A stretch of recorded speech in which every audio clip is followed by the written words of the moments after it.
السلام علیکم ورحمۃ اللہ وبرکاتہ۔ پچھلی ایک ساتھ میں ہم نے یہ عرض کیا تھا اور یہ بتانے کی کوشش کی تھی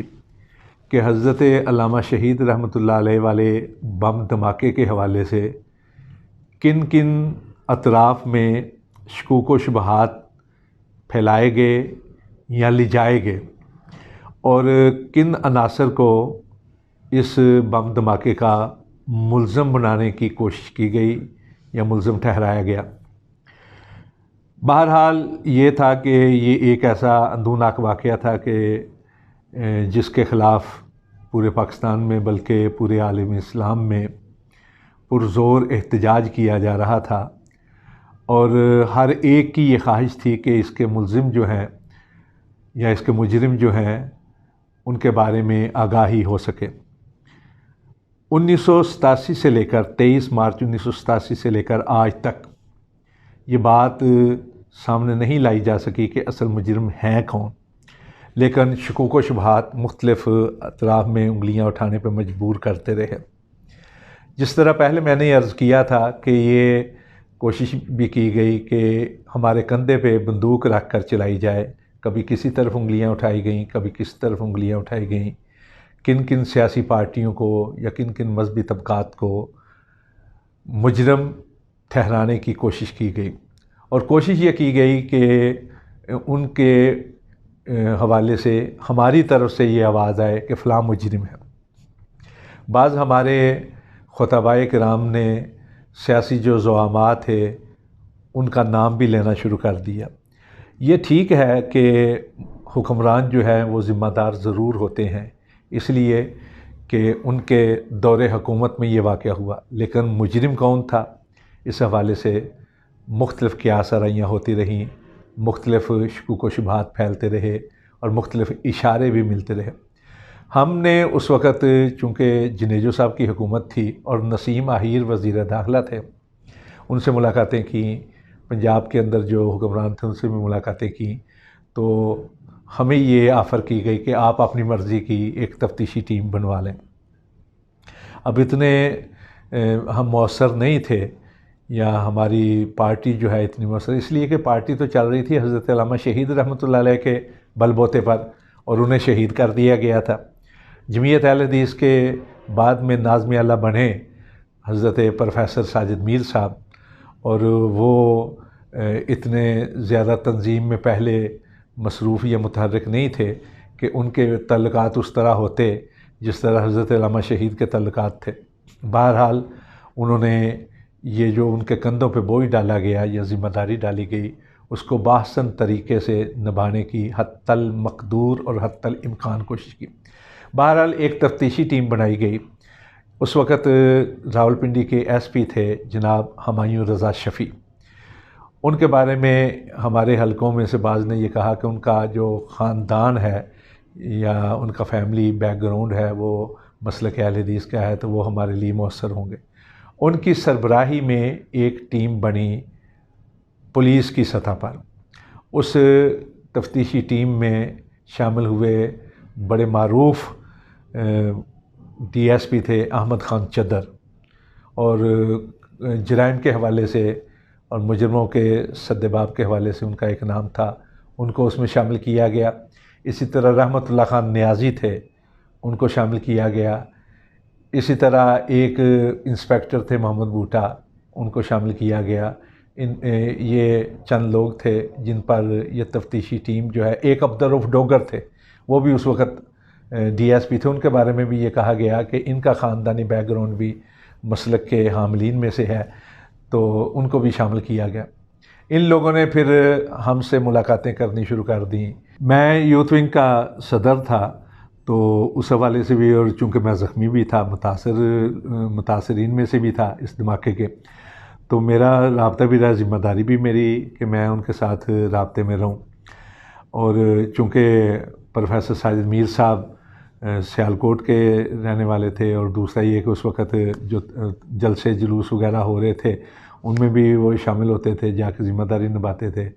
تو زیادہ تر رابطہ رہتا تھا۔ یا ہمارے ایک اور ساتھی تھے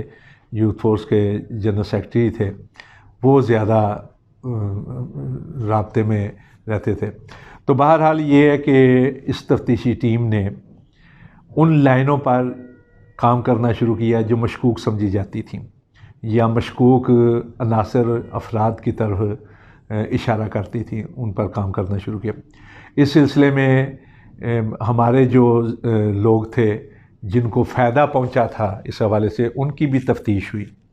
پروفیسر ساجد میر صاحب کے بارے میں پوچھا گیا، پھر جو لوگ ڈیوٹی پر موجود تھے اس جلسے کے ہونا، جو کارکن تھے کام کرنے والے، ان سب کے بارے میں، میرے بارے میں بھی پوچھا گیا، پھر جو لوگ شہید ہوئے تھے ان کے بارے میں پوچھا گیا۔ اسی دوران میں بعض لوگوں نے یہ اشارہ دیا کہ چونکہ اس وقت جمعیت اہل حدیث تھی علامہ احسان الہی ظہیر صاحب کی، اور دوسرے مد مقابل مرکزی جمعیت اہل حدیث تھی جس کے امیر مولانا معین الدین لکھوی اور ناظم اعلیٰ تھے میاں فضل حق صاحب، اور بعض لوگوں نے کہا کہ شاید وہ لوگ نہ ہوں، حالانکہ ایسی بات نہیں تھی، لیکن اشارہ کہ ان کے حوالے سے بھی تفتیش کی گئی۔ اسی دوران میں انجینئرنگ یونیورسٹی میں ہوتے تھے ایک صاحب جو بعد میں امیر المجاہدین کہلوائے، اور بڑا نام انہوں نے پیدا کیا، اور سب سے زیادہ فائدہ حضرت علامہ شہید کے شہادت کے بعد انہی لوگوں کو پہنچا، اس لیے کہ ایک باقاعدہ جماعت کھڑی کی گئی، اور بعض خفیہ جو طاقتیں تھیں ان کے اپنا طرف سے بھی ان کی سرپرستی کی گئی، بڑا نام۔ انہوں نے ہمیں انجینئرنگ یونیورسٹی کے ایک طالب علم کے بارے میں کہا کہ فلاں طالب علم، تصور نقوی ان کا نام تھا، کہ وہ اس میں ملوث ہیں، اور انہوں نے گلدستہ بنایا ہے، اور باقاعدہ ہمیں ایسا پلان بتایا گیا کہ جس طرح وہ چشمدید گواہ ہوں۔ تو ہم نے ان سے یہ کہا جی کہ آپ یہ جو باتیں ہمیں بتا رہے ہیں آپ تفتیشی ٹیم کو بتائیں، لیکن انہوں نے تفتیشی ٹیم کے سامنے آ کر بیان دینے سے صاف انکار کر دیا۔ بہرحال وہ بھی اپنا تھا۔ پھر اسی طرح جو گلدستہ تھا اس میں جو پھول لگائے گئے، وہ کہا گیا کہ جی قلعہ لچھمن سنگھ کے قریب میں ایک فرد ہے، ثاقب نقوی اس کا نام ہے، تو اس کے گھر سے یہ پھول لائے گئے ہیں، تو ان کو بھی شامل تفصیل کی ہے۔ لیکن بہرحال یہ کہ میں جو بات بتانے والا ہوں یہ کہ جس کا نام لیا گیا انجینئرنگ یونیورسٹی کے حوالے سے کہ وہ قبائلی علاقے میں سے ایک علاقے کے رہائشی ہے طالب علم، اور وہاں سے اپنا تعلق رکھتا ہے اس کو، اور یہ انتہائی خفیہ معلومات تھیں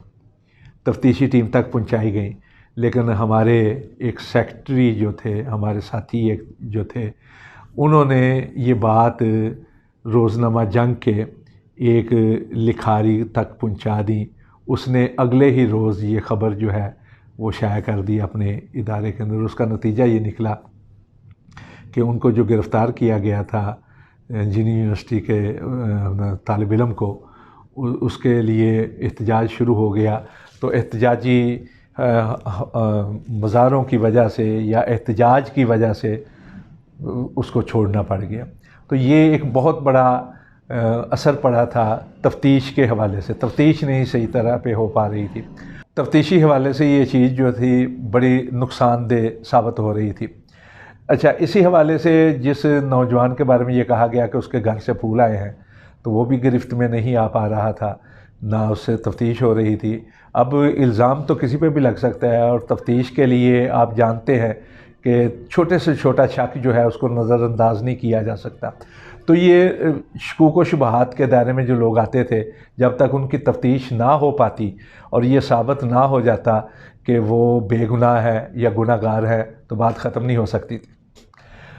تو وہ جس کے گھر سے، جس نوجوان کے گھر سے کہا جا رہا تھا کہ پھول آئے ہیں، وہ بھی تفتیش کے دائرے میں نہیں ہے۔ بعد میں وہ پتہ چلا جی کہ وہ آگے پیچھے ہیں، لیکن تفتیش نہیں ہو پا رہی تھی۔ اسی دوران میں آل پارٹیز کانفرنس ایک ہوئی مال روڈ کے ایک ہوٹل کے اندر، تو اس میں جہاں دوسری ساری پارٹیاں تھیں، وہ پارٹی بھی آئی جس سے اس نوجوان کا تعلق تھا اور طلباء ونگ کے حوالے سے تعلق تھا۔ تو جب وہاں گئے تو پتہ چلا کہ وہ نوجوان جس کے گھر سے کہا جا رہا ہے پھول ہے اور تفتیش کے دائرے میں نہیں آیا، وہ وہاں بیٹھا ہوا ہے۔ تو ہمارے ایک نوجوان سے غلطی یہ ہوئی کہ ہم بات کر رہے تھے کہ کسی طریقے سے تفتیشی ٹیم کو یا تفتیشی اداروں کو بلایا جائے، کہ ایسے میں ایک نوجوان ہمارے جو ساتھی تھے انہوں نے جا کر اس سے پوچھا تمہارا یہ نام ہے؟ تو چونکہ انہیں معلوم تو تھا، تو اس کو جب یہ نام جا کر پوچھا تو وہ چونک گئے اور وہ وہاں سے نکل گیا. بعد میں پتہ چلا جی کہ وہ کسی اور ملک میں چلے گئے ہیں اور مفرور رہے ہیں. اسی دوران میں ایک تنظیم نے، اصل میں بات یہ ہے کہ کھل کے نام لینا چاہ رہا ہوں میں، لیکن کچھ تقاضے ہوتے ہیں کہ جب تک اپنا واضح بات نہ ہو تب تک بات سمجھ میں نہیں آتی، لیکن کچھ سنسر کے تقاضے ہیں کہ جن کی وجہ سے یا کچھ مجبوریاں ہوتی ہیں کہ بات کہیں نہیں جا سکتی. وہ کیا کہتے ہیں کہ افسوس بے شمار سخن ہائے گفتنی، خوف فساد خلق سے نہ گفتہ رہ کے. کئی باتیں ہوتی ہیں کہنے کی، لیکن کسی نہ کسی اندیش فساد یا انتشار کے اندیشے کی وجہ سے نہیں کہہ پاتے. بہرحال اشاروں میں بات کرنے کی کوشش کروں گا. ہمارے ایک ہمسایہ ملک میں ان نوجوانوں کے بارے میں پتہ چلا کہ وہ یہاں سے فرار ہو کر وہاں پہنچ گئے. تفتیش کا ایک سلسلہ جاری تھا کہ ایسے میں حکومت تبدیل ہو گئی، پیپلز پارٹی کی حکومت آ گئی. تو پیپلز پارٹی کی طرف سے وزیر داخلہ بن گئے جناب اعتزاز احسن. اب اعتزاز احسن جب وزیر داخلہ بنے تو ہمیں ایک امید بندھی کہ اب یہ کیس جو ہے انشاءاللہ یہ واضح ہو جائے گا اور جو اصل مجرم ہے وہ گرفت میں آ جائیں گے. اس لیے کہ اعتزاز احسن جو ہیں وہ حضرت علامہ شہید رحمۃ اللہ علیہ کے دوستوں میں بھی شمار کیے جاتے تھے، اور ایم آر ڈی کی تحریک میں علامہ صاحب کے ساتھ وہ تقاریر بھی کیا کرتے تھے. پھر اس کے بعد جو ہمارے جتنے بھی احتجاجی جلسے ہوئے ان میں آ کے بھی وہ بڑی پرجوش تقریریں کیا کرتے تھے، اور ہم یہ سمجھتے تھے کہ ہمارے بہت زیادہ ہمدرد ہیں اور وہ چاہتے ہیں کہ علامہ صاحب کے واقعے اور اس بم دھماکے کے جو مجرم ہیں وہ گرفتار ہوں. تو وزیر داخلہ جب بنے تو پہلا دھچکا ہمیں یہ لگا کہ ان کے آتے ہی اور اس حکومت کے آتے ہی وہ جو تفتیشی ٹیم ہم نے بنائی تھی اس کو بکھیر دیا گیا. ہمایوں رضا شفیع صاحب کو تبدیل کر کے تو رحیم یار خان میں بھیج دیا گیا، وہاں ان کو ایس پی بنا دیا گیا. رحمت اللہ خان نیازی جو ہیں ان کو میاں والی میں بھیج دیا گیا، بعد میں غالباً وہ شہید بھی ہو گئے تھے. احمد خان چدر لاہور میں رہے، لیکن ان کی اپنا جو ہے تفتیشی ٹیم سے ہٹ کر، یعنی وہ جو تفتیش ہو رہی تھی جس طرح بھی ہو رہی تھی اچھی یا بری، تفتیش کا سارا سلسلہ ختم ہو گیا اور کہا گیا جی ہم کوشش کریں گے، یہ کریں گے، وہ کریں گے. ایسے میں جب تفتیشی ٹیم توڑ دی گئی تو بعض اشارے ہمیں یہ دیے گئے کہ شاید اس میں پاکستان کے بعض طاقتور حلقوں کا ہاتھ تھا اس واقعے کے اندر. ہم یہی سمجھ رہے تھے کہ ایسے میں ہفتہ روزہ تکبیر کے اندر ناصر خان نے ایک تفصیلی مضمون لکھا. اس مضمون کے اندر انہوں نے یہ واقعہ جو ہے یہ بین الاقوامی سیاست کے حوالے سے ایک اور رخ میں پیش کیا. اب ہفتہ روزہ تکبیر مولانا صلاح الدین جو بعد میں شہید کر دیے گئے تھے ان کی زیر ادارت تھا، اور سمجھا جاتا تھا کہ وہ بڑی خفیہ اور خفیہ ترین دستاویزات جو ہیں وہ بھی پیش کرنے میں ماہر ہیں، اور ان کے ساتھ بعض طاقتور حلقے جو ہیں ان سے کام لے رہے ہیں. تو ایسے میں ناصر خان کی رپورٹ جو ہے اس کے بارے میں سمجھا گیا کہ شاید اس کے اندر کچھ حقائق ہوں. انہوں نے یہ کہا جی کہ ایران اور عراق کی جو جنگ تھی اس میں حضرت علامہ صاحب جو ہیں عراق کی طرف سے ایران کے خلاف استعمال کیے گئے، اور فرانس میں جا کر انہوں نے جو پہلے صدر تھے انقلاب ایران کے بعد بنی صدر ان کے ساتھ ملاقات کی تھی، اور اس میں ایران کے ایک وزیر شریف ان کا نام تھا، صدام حسین کی کیبنٹ میں وہ شامل تھے، وہ اپنا ساتھ علامہ صاحب کے تھے. تو یہ اس کا شاخسانہ ہے، یعنی انہوں نے ایران کے اوپر اس کا الزام لگانے کی کوشش کی. ناصر صاحب نے یعنی کہا کہ یہ ایران عراق جنگ کا شاخسانہ ہے. اس سے پہلے یہ کہا گیا تھا کہ اس میں جو ہے مسل کی حوالے سے بعض وہ لوگ شامل ہیں جو سنی مکتبہ فکر کے خلاف ہیں. تو اب یہ ایک نئی بات شروع ہو گئی. اب پاکستان کے اندر اسی دوران میں انقلاب ایران کے بعد شیعہ سنی کے حوالے سے بہت زیادہ فرقہ وارانہ فضا بن گئی تھی، اور آپ جانتے ہیں حضرت علامہ شہید رحمۃ اللہ علیہ کا بھی ایک اس حوالے سے اسکالر کے طور پر ایک خاص حوالہ تھا کہ انہوں نے شیعہ کے حوالے سے کئی کتب جو ہیں وہ تصنیف کی تھی. تو پاکستان کے اندر جب یہ فضا بنی انقلاب ایران کے بعد تو وہ طاقتیں یا وہ عناصر جو اہل تشیع کے خلاف بڑے متحرک تھے اور بہت سخت لہجہ اختیار کیے ہوئے تھے، ان لوگوں نے بھی ہم سے رابطہ کر کے تو یہ کوشش کی کہ ہم کو یہ تیار کیا جائے کہ ہم کھل کر نام لیں کسی اور کا، جبکہ ہماری جماعت یا ہماری تنظیم جو ہے وہ کسی طور بھی فرقہ وارانہ رنگ دینے کے لیے اس کیس کو تیار نہیں تھی۔ اور آپ یہ بھی جانتے ہیں یا اس بات کو سمجھ لینا چاہیے کہ پاکستان کے اندر فرقہ واریت کے خلاف جو کوششیں کی گئیں فرقہ واریت کے ختم کرنے کے لیے، فرقہ واریت کے خاتمے کے لیے، تو ایک پلیٹ فارم بنا تھا ملی یکجہتی کونسل کا، جس میں تمام مکاتب فکر کے لوگوں کو اکٹھا کیا گیا اور اس میں ایک ضابطۂ اخلاق بنایا گیا۔ تو جو ضابطۂ اخلاق جس کمیٹی نے بنایا تھا اس کے ہیڈ جناب پروفیسر ساجد میر تھے، اور پروفیسر ساجد میر نے ایک یہ بھی کلیہ دیا تھا اجتماعیت کے حوالے سے یا فرقہ واریت کے خاتمے کے لیے کہ پاکستان کے اندر کثیر الطبقاتی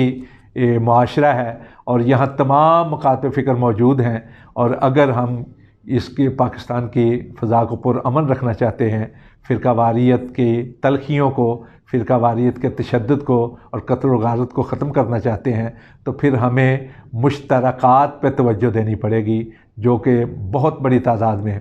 اور ہم یہ سمجھتے ہیں ہماری تنظیم کا یہ علی وجہ البصیرت موقف ہے کہ تقریباً 87% مسائل پر اشتراک ہے، مشترکات میں 87%، اور اختلافی مسائل یا اختلافی معاملات جو ہیں وہ صرف 13% ہیں۔ تو ہمیں اختلافی معاملات کو چھوڑ کر اجتماعی اور مشترکہ معاملات جو ہیں مشترکات ہیں ان پہ توجہ دینی چاہیے۔ تو یہ کس طرح ہو سکتا تھا کہ ہماری طرف سے ایسی بات کی جاتی کہ جس کی وجہ سے مجرم قرار دیتے ہوئے ہم کسی خاص فرقے کے لوگوں کو یا اس کے حاملین کو ذمہ دار ٹھہراتے۔ تو بہرحال یہ چیزیں تھیں، ان چیزوں کے حوالے سے بہت زیادہ غور و فکر کیا۔ پھر کسی نے ہمیں یہ بھی کہا کہ اس کے اندر اسی فرقے سے متعلقہ جو طالب علم ونگ ہے ان کے لوگ اس میں شامل ہیں، تو ان کے حوالے سے ایک جو ان کے طلبہ ونگ کا صدر تھا بعد میں وہ بھی فرقہ واریت کا نشانہ بنا، اس کو بھی مار دیا گیا، اس کے بارے میں کہا گیا کہ یہ شامل تھا۔ پھر ہمیں ایک بات یہ پہنچائی گئی کہ اسی ہمسایہ ملک سے ان کے خاص ایجنسی کے 2 لوگ آئے تھے، پاکستان کی ایجنسیوں کو پتہ تھا لیکن ان کو روکا نہیں گیا، اور ان کے ساتھ جو سہولت کار تھے وہ یہاں سے شامل ہوئے، اور اشارہ پھر انہی لوگوں کی طرف تھا جن کی طرف ہمارے مزعومہ امیر المجاہدین نے اشارہ کیا تھا، یا جن کی طرف ان لوگوں نے اشارہ کیا تھا جو یہاں فرقہ وارانہ طور پر تشدد کی راہ اپنائے ہوئے تھے، کہ وہ سہولت کار تھے، وہ لوگ آئے یہاں سے کارروائی کر کے چلے گئے اور ان کا راستہ نہیں روکا گیا، لیکن یہاں کے جو ذمہ داران حلقے ہیں ان کو پتہ تھا۔ ایک یہ بات بھی ہمارے سامنے رکھی گئی۔ پھر ہمیں یہ بھی کہا گیا ایک بہت بڑے صحافی کی طرف سے کہ علامہ صاحب کے سخت خلاف ہو گئے تھے جنرل ضیاء الحق۔ جنرل ضیاء الحق جو ہیں پہلے جب 1977 کی تحریک کے بعد بھٹو صاحب کا تختہ الٹا گیا تو اس وقت حضرت علامہ احسان الہی ظہیر شہید رحمۃ اللہ علیہ بھٹو صاحب کے جو مخالف جلسے ہوا کرتے تھے، جو تحریکیں چلی تھی، تحریک نظام مصطفیٰ جس کو کہا جاتا ہے، اس کے سب سے جوشیلے خطیب اور مقرر علامہ صاحب تھے، تو اس کی وجہ سے ضیاء الحق کے قریب تھے، ضیاء الحق کے حق میں تھے، اور یہ سمجھا جاتا تھا کہ علامہ صاحب جو ہیں ضیاء الحق کی کابینہ کے اندر ایک بڑی جو وزارت ہے وہ ان کے حصے میں آئے گی۔ تو اس کے بعد حضرت علامہ شہید رحمۃ اللہ علیہ نے نہ صرف یہ کہ وہ شامل نہیں ہوئے ضیاء الحق کی کابینہ میں، بلکہ ضیاء الحق کے سخت ترین تنقید کرنے والے نقادوں میں شامل تھے اور بڑی کھل کے تقریر کیا کرتے تھے۔ اور میں نے جس طرح پہلے قسطوں میں بتایا تھا کہ ان کی تقریر کی وجہ سے جو اپوزیشن تھی یا حزب اختلاف تھا یا ضیاء الحق کے مخالفین تھے، ان کے جلسے کامیاب ہوا کرتے تھے۔ بڑی مؤثر آواز تھی، پرزور دلائل کے ساتھ گفتگو کرنے والے. تو ایک بہت بڑے صحافی جو ہیں وہ کہنے لگے جی کہ ضیاء الحق جو تھے وہ اتنے سخت، یہ انہوں نے مجھ سے خود بات کی، جناب مجیب الرحمن شامی کی میں بات کر رہا ہوں. انہوں نے کہا کہ ضیاء الحق جو ہے وہ تو علامہ صاحب کے سخت خلاف تھے اور سمجھتے تھے کہ اپنا معاصرت کے حوالے سے کہہ لیں یا شخصی طور پر کہ وہ گالیاں تک نکالتے تھے. تو بعض لوگوں نے یہ کہا کہ اس میں جو اس وقت کی حکومت تھی اس کا بھی ہاتھ تھا، یعنی حکومت سے مراد مرکزی حکومت اور بالخصوص جو اس وقت کی جنتا تھی عسکری حوالے سے اس کی طرف اشارہ کیا. تو کئی ایک اشارے کیے گئے، لیکن آج تک ہم شکوک و شبہات کا اظہار تو کر سکتے ہیں، اشاروں کے حوالے سے بات تو کر سکتے ہیں، ہم لوگوں کی اٹھی ہوئی انگلیوں کے حوالے سے تو بات کر سکتے ہیں کہ فلاں نے فلاں کی طرف اشارہ کیا، فلاں نے فلاں کی طرف اشارہ کیا، لیکن یقین کے ساتھ یہ بات ہم نہیں کر سکتے کہ اس میں مجرم کون تھا، اس لیے کہ کسی کو مجرم کے طور پر پیش کرنا اس ملک کے جو ذمہ دار ادارے ہیں ان کا کام ہے. ہم خود بھی شکوک و شبہات کا اظہار کر سکتے ہیں کہ اس میں فلاں ملوث ہے، فلاں ملوث ہے، یا ملوث سمجھتے ہیں، ملوث نہیں، اس میں فلاں کو ہم ملوث سمجھتے ہیں، یہ باتیں ہیں. اب دیکھیے اس وقت جو تفتیشی ٹیم بنی تھی، میں نے ان کے سامنے ایک چیز رکھی. مثلا جب اسٹیج تیار ہو رہی تھی، ہم اسٹیج پر موجود تھے، ابھی جلسہ شروع نہیں ہوا تھا، کہ ایک اونچا لمبا جوان آدمی آیا جس نے سر کے اوپر ٹوپی رکھی ہوئی تھی